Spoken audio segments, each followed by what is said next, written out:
Okay, so this is what we're actually going to be working through tonight. This is the make and take pack for tonight.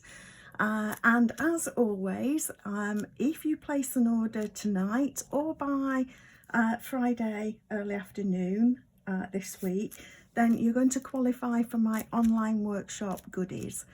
So any order of any size always gets a thank you card from me through the post.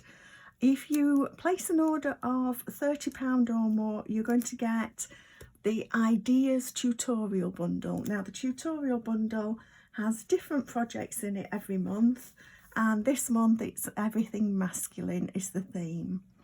So if you place an order over £45, you're going to get the thank you, you're going to get the Ideas tutorial bundle, and you're going to get this make and take pack. So we're going to be making 4 cards with these supplies tonight, and I'll give you a few ideas of different ways to use them as well. If it's over £45, then of course, as well as getting the make and take pack, you're also going to be able to choose yourself a celebration freebie. Let me grab my celebration booklet, which I've put aside somewhere. Here we go. So as well as those goodies, you can choose, you could maybe go for the specialty paper. Here's the specialty paper that we've got.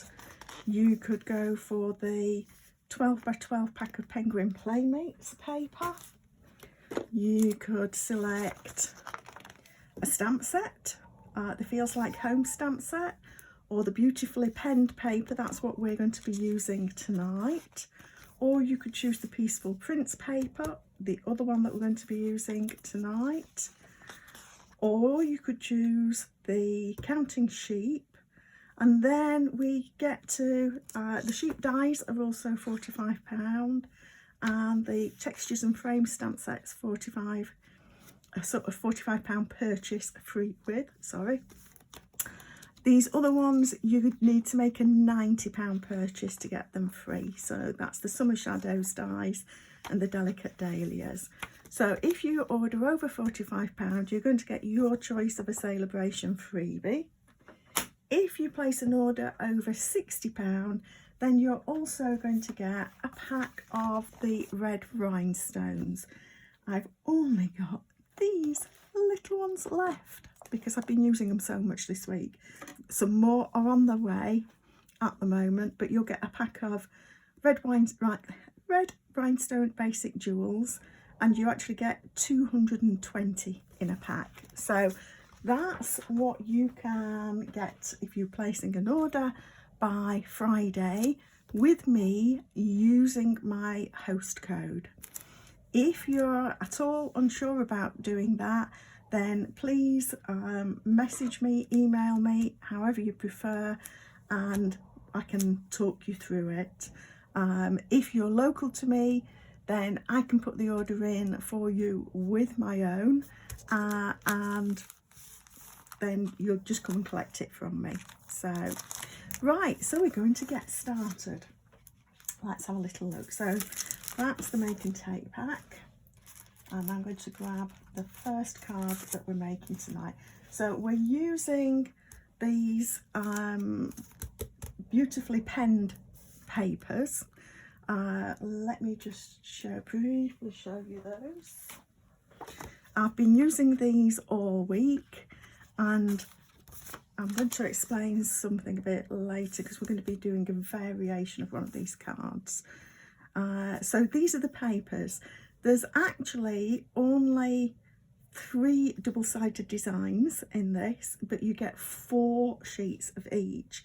Now that can work out really well when you're wanting to do multiples of the same thing. And as you shall see, we've got various ways of using them, either black and white or colouring them. So what we're going to be doing is just using them as a black and white design, basically to show off our colours. And this is one of the great things with these papers, because they're black and white, they work ever so well, particularly with our Brights collection. And if I just flip to the brights, you can see how any one of these would give you a beautiful pop of colour with these cards. And rather than buying an individual pack, what you might prefer to do, let me get to the page, you might wish to get an assortment. So if you get the assortment, you get 20 sheets to each of 10 colours, and that's £8.25 for 20 sheets.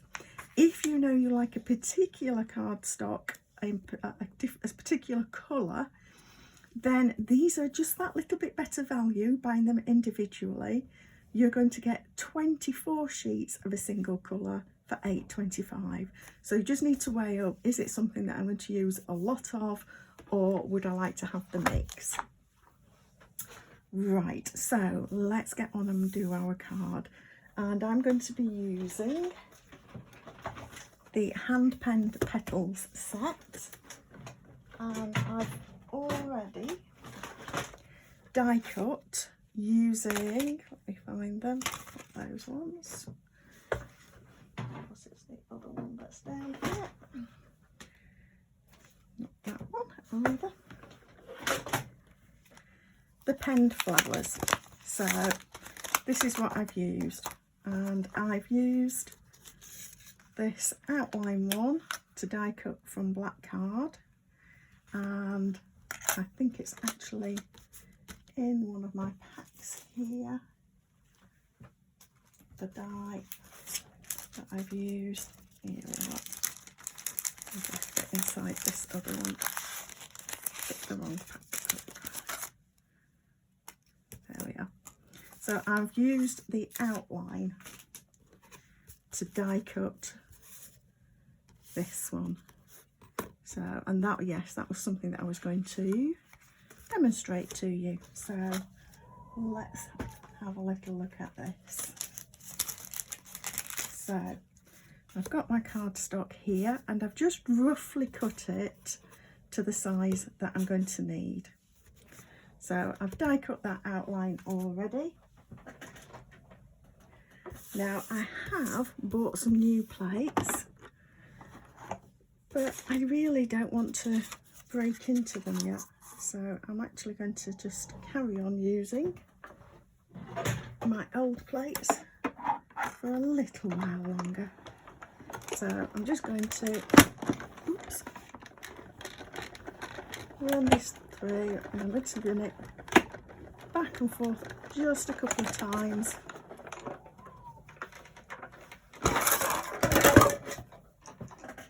There we go. And that die cuts me out the flowers, as you can see. So if you need to press these out, I had a question about this just recently. If you're having difficulty pressing out the card from the die, you've got various small holes on here. The wider ones will just push out the excess cardstock that isn't part of the design. You might even want to keep those and use them on something else. But if you poke through these little ones here, the ones that are at the outside, they release these thin edges. And I recommend just poking through several of them to get it going before you start to pull it out of the frame, because it's quite delicate. You don't want to break it or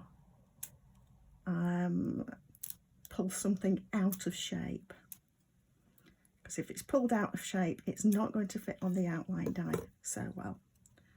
So there we have our die. Just clear these out of the way. And you'll still see that there's a few small bits that need poking out. Now, I'm quite happy to use my pokey tool for that, the tool that we've got here. One thing that you might want to consider, let me find the page. we've also got, along with the Take a Pick tool, that's what that pokey tool is supposed to be called, Take a Pick tool. And I should have marked up my page beforehand like I usually do. Okay.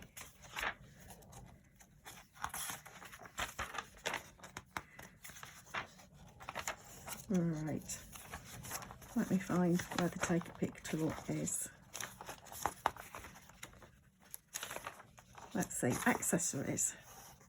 Take your pick tool, 151. That's what I should have done straight away.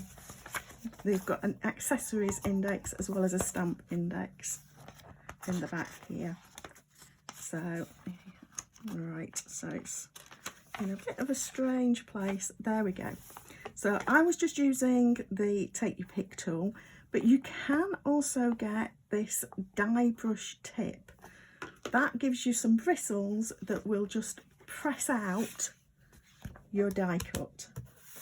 So I've actually still got the old version that was a full item before they made one for the Take Your Pick tool.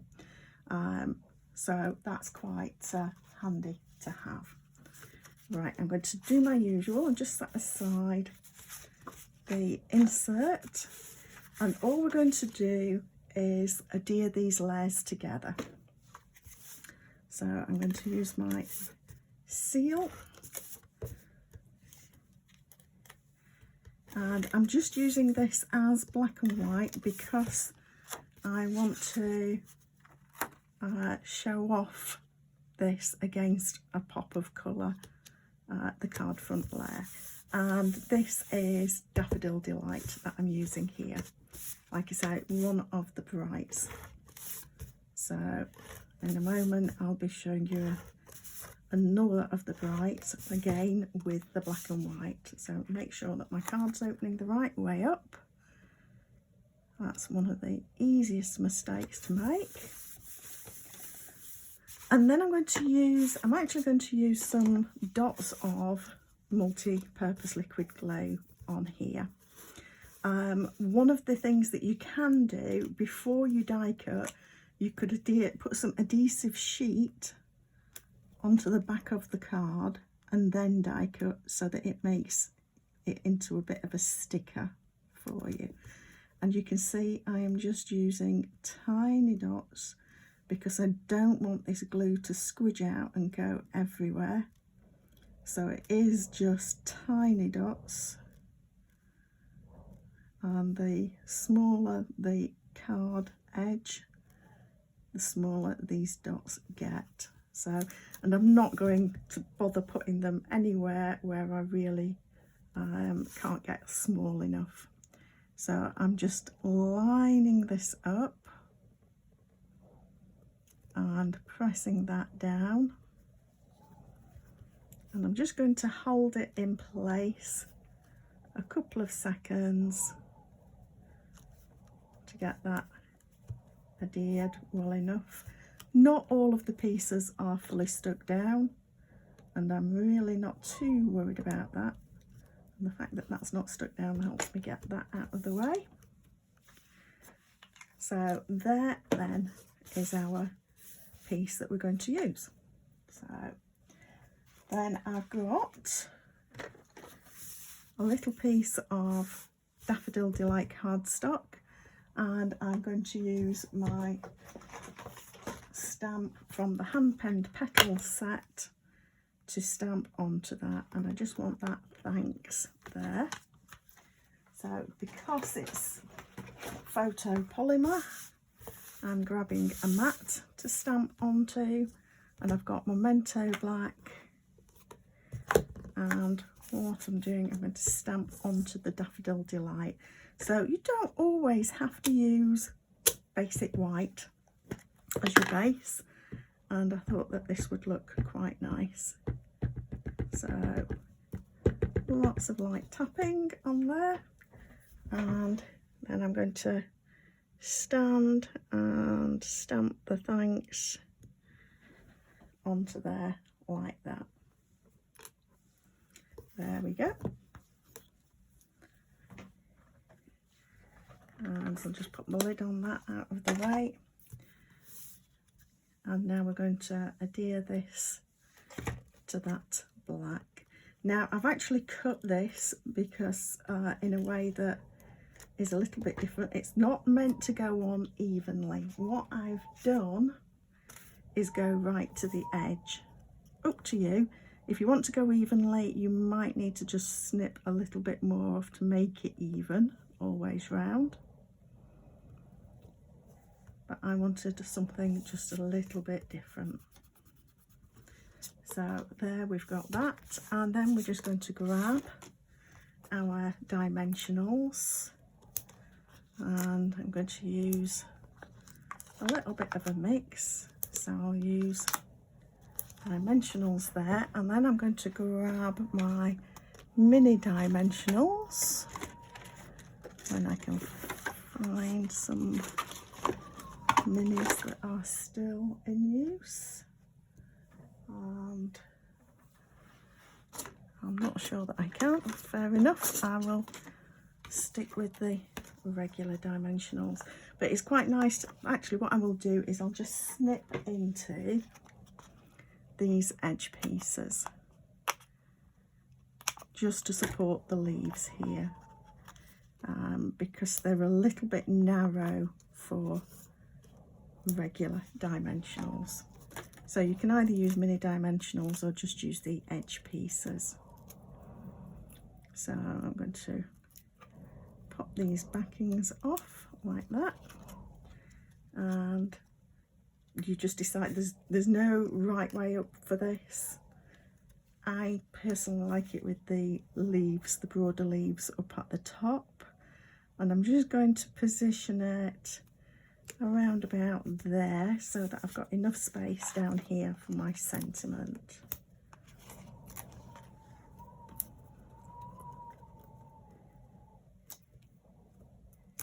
And there we go. And I'm lining this up with the edge of the pattern so that that yellow there will kind of flow with the yellow that's behind it. And just lay it on, and then when I'm happy that it's positioned okay, I can press it down. So there is our basic card. And now I need to find where I put my insert, which I've set aside carefully. Here we go. And that's it. So, and what I did for the inside of this, I picked this flower head, and I'm going to grab another block, pick that up, and I'm using my Daffodil Delight,